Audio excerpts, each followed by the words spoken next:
And that's good news. My PSA is currently undetectable, less than 0.008 nanograms per milliliter. So yeah. Welcome to Prostate Cancer, the road to recovery, hosted by Stage 4 prostate cancer fighter Jason Stone. Whether you're newly diagnosed, a survivor, or a loved one or someone going through this experience, this podcast offers a lifeline of information and support. Based on real-time experiences, interviews with other fighters and survivors, and discussions with medical professionals, get ready for a raw, educational, and inspiring ride. Now let's join Jason as he shares his path to recovery. Hey everybody, I'm Jason. I'm 53 years old. I have stage 4 prostate cancer that has metastasized to my spine, and on this channel, we talk about it. In our last episode, we talked about doubling time and about the biopsy process, the horrifically embarrassing biopsy process. We got through that, and today I'm on a bit of a rant. It's not a good rant, but it's a rant full of good information, I promise. But first, I want to make sure you all have a good resource for up-to-date information on prostate cancer, symptoms, diagnosis, treatment, and long-term options. There's a lot of stuff we've talked about, and I'm not sure I've been as clear with, hey, where am I getting this information? Am I just spouting stuff out of my head? Today's episode is about this idea of where are we getting our information. So I want to make sure that I'm being transparent with some of the sources. I use the Mayo Clinic a lot. I use the one of the websites that is fantastic, pcri.org.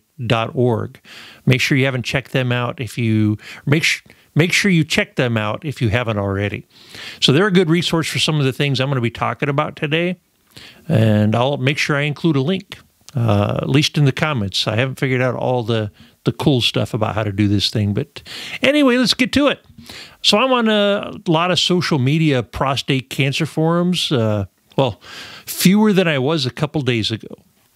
So I'm interested in keeping tabs on all my treatment options, both traditional and alternative. I want to stay up on, hey, what's coming out? What are people talking about? What are people's experiences with different things? Because, you know, my experience isn't the same experience everybody's going to have.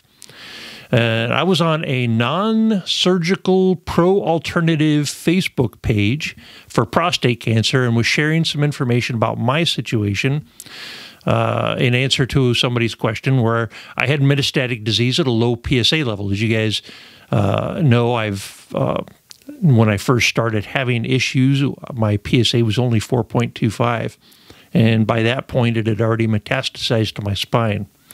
And you know, some people will say, hey, if your PSA is below some, and I've seen this in these forums, hey, if your PSA is below some value, like 10 or 20, you're not metastatic. And that's not true. That is absolutely bunk. Every case is different, and there is no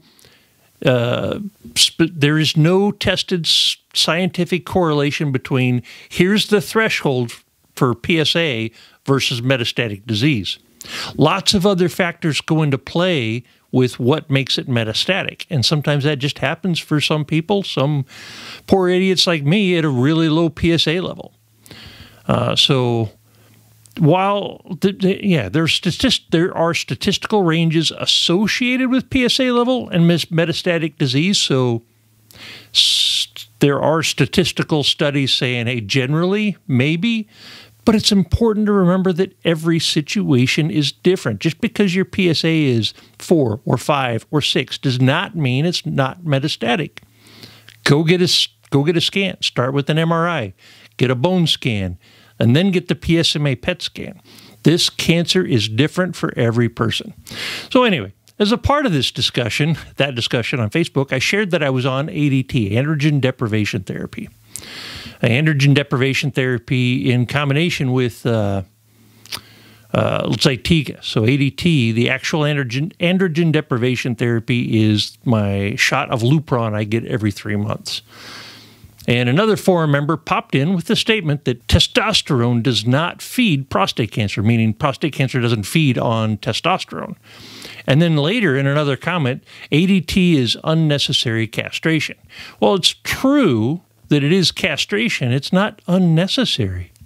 So I'd responded with the fact that it's literally keeping me alive right now. And most prostate cancers are, in fact, androgen or testosterone dependent, right? That's and they use hormones to grow, some at a really fast rate. So, yeah, I don't know. Well, I know where they got it. Anyway, we're going to talk about that. But it does. Testosterone does feed prostate cancer. Not all types. And that's where it gets into, there isn't one type of prostate cancer, right? There's not 2 types. There's not 5 types. There are, I don't know how many. I don't know how big that range is, but there's more than many. And those different types, there are some prostate cancers that will actually, your PSA might drop if you do go on testosterone therapy. But those are extremely rare, and they test for that. They want to see, hey, does this person have this kind, or is this a traditional kind of prostate cancer? But that's the whole point is behind ADT is that we take the pills, we get the shots that starve the cancer, that take the hormone away that the cancer is feeding on.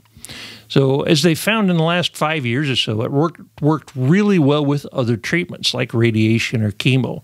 That's one of the bigger changes since 2017, 2019. They used to do, and I've talked about this before, they used to do things more sequential. So like, hey, let's do radiation and see if that takes care of it. If that doesn't, then we'll do hormone therapy, or we'll do surgery, and then we'll do this, then we'll do this. And, you worked your way up through the treatments. Well, you did this, it worked a little bit, but it didn't kill it off. And so the cancer kept growing. And then you try this, and then it does something, but it doesn't kill it off. And so the cancer keeps growing. And then you're on chemo, and it does something, but it doesn't kill it off. And then the cancer comes back, and then, yeah, that's where the prognosis, when you do Dr. Google and you figure out what's the prognosis of my situation, that data, those results, when you Google that, are from stats from when that was the standard of care. And that's not the current standard of care. That's what's, I'm really lucky that I have this when I have it, because the standard of care has turned the tide on prostate cancer. And there is, what they're doing is they found that going after it aggressively, combining treatments, it puts me, it may be even incurable space. I don't want to get my hopes up too high. It's still a percentage, still a small percentage chance, but it's possible. Because we did go after this with the ADT, with the Lupron shots, with Zytiga, and the radiation. In fact, chemo was on the plate for me at first, and then we took that off because I'm oligometastatic. Gosh darn it. Can't remember the words, which means just not, it's not in my hip and my shoulder blade and my liver and my lymph nodes. It's not in multiple places. It broke out of the bed, what they call the bed, the prostate bed, and it's in my spine. It's a 2 centimeter by 3 centimeter tumor on my spine, so it's pretty healthy, but it's just on my spine. Anyway, so that all makes sense, right? They found in the last 5 years, so it works that you combining these treatments works really well. You have a growth, it requires a certain fuel, and it's taking off at an uncontrollable rate beyond the ability of the radiation or the chemo to completely kill it off on its own. So you remove the fuel and then kill it off, and then you actually have a chance of killing it off. So they dropped my testosterone levels to less than 3 from a pre-cancer level of nearly 450. In fact, it was 441, which wasn't bad for a 52-year-old obese guy with a desk job who likes to spend his time watching movies at home. But yeah, now it's down to 3. And I don't know if you can tell, but I can barely keep my eyes open 24 hours. When I'm awake, I'm not really ever actually awake anymore. I am just always half asleep. I can barely keep my eyes open. But yeah, so my testosterone's down to 3. And that, in my opinion, was a solid plan for making sure that the growth rate was arrested, and so that my radiation treatment actually had a chance of killing off the cancer. And that's important to me. So I put some of that in there. I was, and here's where I'm at, because they asked, how do you know, right? Anyway, they responded with a video about testosterone therapy and prostate cancer, and the statement saying prostate cancer has nothing to do with testosterone, which is completely untrue. And so I went and watched the video, and I went and followed up on a couple other links from that same doctor that posted that video, and I now understand where their confusion came from. But they are definitely confused. If prostate cancer feeds on testosterone, then there's an idea, there's some assumptions out there, and you can see these in the forums, that, well, higher testosterone levels increase the risk of cancer, right? Nope, absolutely incorrect. Those are not correlative. And that's what the video that they shared was about. That giving someone testosterone therapy actually does not increase their risk of prostate cancer. So I've got a bodybuilder friend, Jason Kish, love your man. He's doing the testosterone therapy. My brother's shared that he's going through this, and both of them have had this question, like, is this going to increase my risk for prostate cancer? Nope, it sure won't. Your body doesn't care what your testosterone hormone levels are when you get prostate cancer. That's completely separate. But anyway, from that, this person drew an incorrect conclusion, and they're in a social media forum, and this is where it's just, I don't know what to do. I feel like I need to do something. They're an administrator for this forum, and they are telling every time somebody gets on there about ADT, they are jumping in there and telling men with prostate cancer, the men that are currently trying to figure out what to do with this disease, that prostate cancer has nothing to do with testosterone, and that it's not right to do, and they should deny it. They should refuse it. I'm like, okay, so here's my analogy. You've got a wastebasket fire, a trash can fire, and it's starting to get worse, and it's starting to get worse. And what this person is saying is, no, there's other ways to treat it. Treat it with song and dance or something, and don't put water on it. Don't put a blanket over it to starve the oxygen. I'm like, anyway, I didn't say that in the forum, but I did share my thoughts. I was polite about it, and then I was booted from the forum. And that's the genesis of this episode. When you're diagnosed and you're in that first month of shock, and I will tell you, I was in shock and I didn't know it. That whole first month. I can look back now and see, oh yeah, no, I see the signs of shock now. I did not see them at the time. And trying to figure out what's going on, what my future looked like. And so other people are in that situation. Every day somebody finds out they're in this situation. And they're trying to figure out, hey, what does this mean for me? How long of a future may they have, or might they have or not have, right? And you keep coming across these statements. I talked about this first one. It's so many times I've heard this. You have to be your own advocate. Okay. That took me a long time to figure out what that meant. You have to do your own research. Yeah, we're not researchers. What people call research when they're Googling when they're looking stuff up on Dr. Google, that's not research. You have to look up information. You have to get facts, verify their facts, and then use that information to make a decision. Technically not research, but whatever. You have to reach out to support groups for the experience of others. You have to, they're like, hey, reach out. There's a bunch of support groups that are available. There's lots of help on the internet.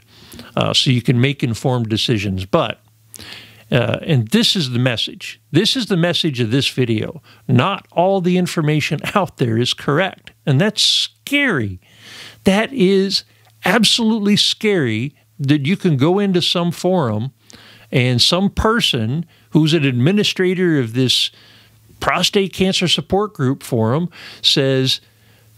tells you something that could actually harm you. And right now, and this is happening. So right now in a forum they control that has over 1,500 members in it, someone's going around telling men with prostate cancer to refuse hormone therapy because it doesn't work and it's wrong.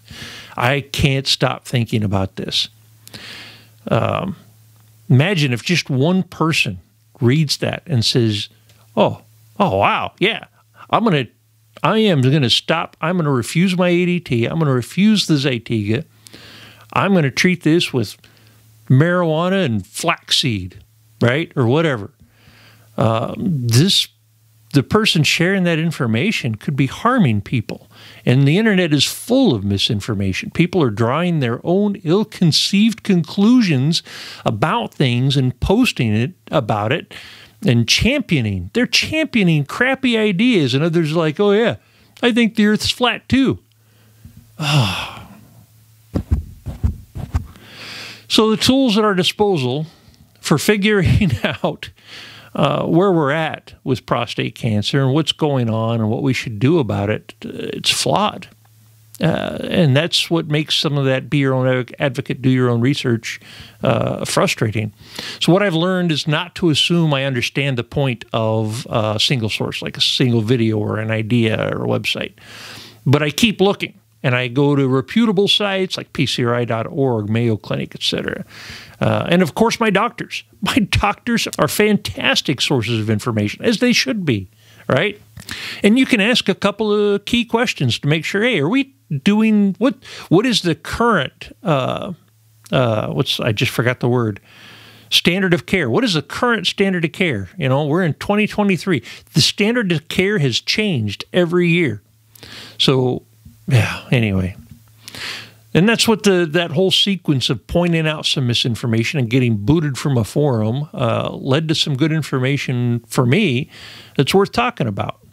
Because I had to go verify some things, like what possibly led to them thinking that and coming up with that idea that they drew an incorrect conclusion from the fact that you can actually, somebody that has prostate cancer can receive hormone treatment, testosterone treatment therapy to improve their testosterone levels and therefore quality of life, but not while they have active cancer.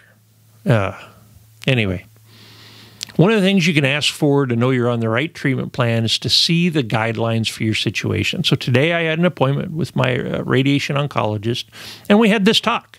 Well, not this whole, I didn't give him all the details about the misinformation and stuff, but we were talking about my treatment plan and what's next and where does it come from and what, all those questions. Turns out, at least my doctors are happy to share that information. So the treatment plan I'm on is from the NCCN, National Comprehensive Cancer Network, and it was updated as of April of this year, April of 2023. And my specific situation, it lays it all out in these tables. I'll probably scan and share it here. Is what they call M1, and they treat it with ADT, which is Lupron, and abiraterone, Zytiga, along with the external radiation therapy, EBRT, to the primary tumor. And then along with that, we did 5 shots of radiation to my L1 vertebrae. And then, so what's next? What's next is a physical exam and a PSA check every 3 to 6 months. That's what the standard of care lays out. This is what you do, then you do this, then you do this. And it's every 3 to 6 months. And right now I'm doing PSA every 3 months. Imaging for any symptoms. So I've got some symptoms right now. With that L1 vertebrae with that cancer in there, that 2 centimeter by 3 centimeter tumor that's embrittled my L1 vertebrae, what we're worried about are stress fractures. And I've had some pain this week because I think I've been back to work already. I took 8 weeks off so I could go through treatment, the radiation treatment, but I'm back at work. And this week I was having some uncomfortable pain, some hot, sharp pains in my back. So we talked about that, and one of the standard of care items is imaging for any symptoms. So we're going to go do an x-ray. We're going to do an x-ray, and if we don't find anything on the x-ray, we're going to bump it up and do an MRI. And we're just going to do that. We're going to do the PSA checks every 3 to 6 months. And then it says it's if then, right? If my PSA starts to rise, then we do this. And right now my PSA levels are golden. 0.008 nanograms per milliliter. That's good. And we're going to monitor like that. I'm going to do this x-ray, maybe an MRI, to see what's going on with my back. We're going to monitor. I'm going to keep doing it. Finish out my year of Zytiga and Lupron, my year on ADT. Then I'm going to wean off the hormones. I'm going to wean off the hormone therapy. And if my cancer has truly been completely squashed, then the non-cancerous part of my prostate will resume its function. And my pituitary gland, which is what the Lupron is going after, will go back to signaling for the production of testosterone. So my testosterone levels should recover. Now, they're not going to recover to the 441. Not most likely they're not. There's long-term permanent side effects from the ADT. You know what? I'm alive, so I'll live with it.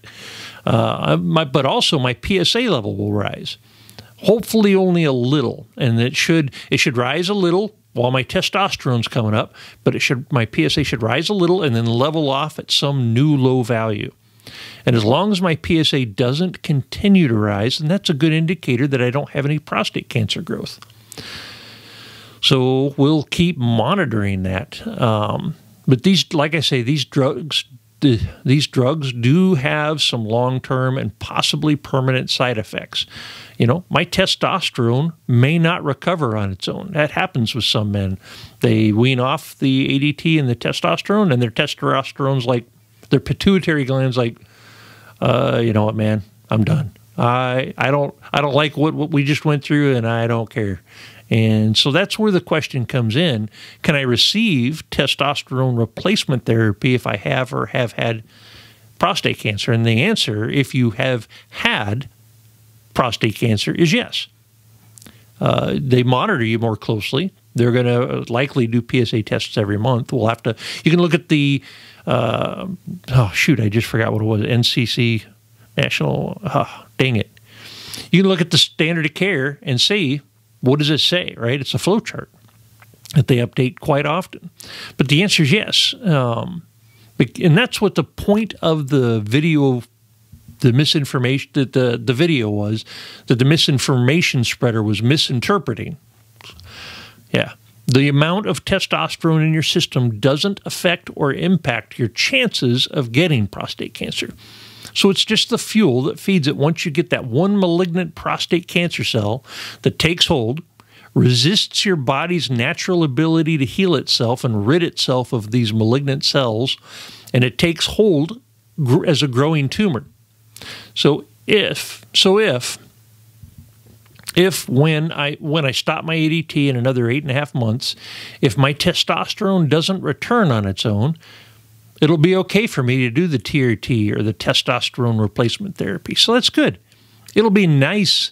It'll be nice to get out of this cloudy fatigue and constant half-closed eyes and lack of motivation that comes from being completely devoid of the hormone that regulates my bone mass, my muscle mass, my strength, all the things that keep me moving. Oh, it'll be nice. It'll be nice to not be tired all the time, to have some energy. But I've been thinking about this for a little while. Being on ADT isn't completely bad. There's a weird side to this that I absolutely did not expect, which brings us around to movies, or in this case, a miniseries. If you haven't watched All the Light We Cannot See on Netflix, I recommend it. It's 4 episodes. It's a mini-series about World War II. It got a bunch of haters. Reviews aren't great, but they're all dumb. It's a good mini-series. It's got a couple of unique perspectives in it, and it was done really well. Ignore the hater reviews. It was good. One of the things in there is a Nazi officer. And I think somewhere in the middle of the first episode, he makes it clear that he's sick and dying, and trying to get better. And he's looking for some gemstone that he thinks has magic powers to cure him. The movie never comes out and says it. They never come out and say, he never says, I have prostate cancer. But there's a lot of nuance, inferences. He never comes out and says, yeah, my body is riddled with cancer, prostate cancer that's metastasized throughout my body. But yeah, I think that's what it was. We do know that it is cancer. So at one point, he says a line. Trying to get choked up here. He says a line that just absolutely instantaneously made me cry because it's a bit true. So he's in a room and he says to a woman, he says, no, that's not the purpose of my visit. He says, I'm no longer interested in that. And in truth, losing my libido has been like being unchained from a lunatic. I absolutely cried at that statement, at that line. That hit so hard. Man, they have some good writers on this show. There's a lot of good lines. Like being unchained from a lunatic. Yeah. So it's tough to say that being chemically castrated as a treatment to prolong my life is a good thing. But, I like to learn from every situation, and from every situation I've learned, and like every situation I've learned from this one, what can I take away from that? What can I learn from that? And you have to put yourself in a whole different, you have to see things not as what has this taken away from me? But you have to shift. You have to look at it that way too, but you also have to shift and say, what have I gained from this? What is different from this that I can learn from? And yeah, I've learned from this situation. I'm currently unchained from a lunatic, and I have a new and different perspective. And when I'm reintroduced to that lunatic, I'm going to have a new perspective. And anyway, yeah. God, that line hit so hard. I imagine I've started a comment war with that and will gain some haters, but yeah, whatever. Heck, why not? If we can't be genuine with how we feel and with what's going on with us, why share it all? Why talk to anybody, right? All right, let's get back on track. There's lots of misinformation out there, and it's important that we be careful about jumping on ideas that seem too good to be true, because there usually are, or that lean towards an answer that we like or we prefer. That's kind of key here, right? Well, I don't want to do this. Somebody's telling me that it's bad for me. I'm going to assume they're right? So be careful about that. And go watch All the Light We Cannot See. It's got Hugh Laurie. It's got ham radio. What's not to like? It's a fantastic miniseries. Let's start wrapping this up. Thank you for sticking around with me. Please like and subscribe. I'm closer to getting that interview episode with my radiation oncologist. Yeah, I'm really looking forward to that one. In the meantime, stay healthy. Get some exercise. Get some sunlight. Take care. I love you all.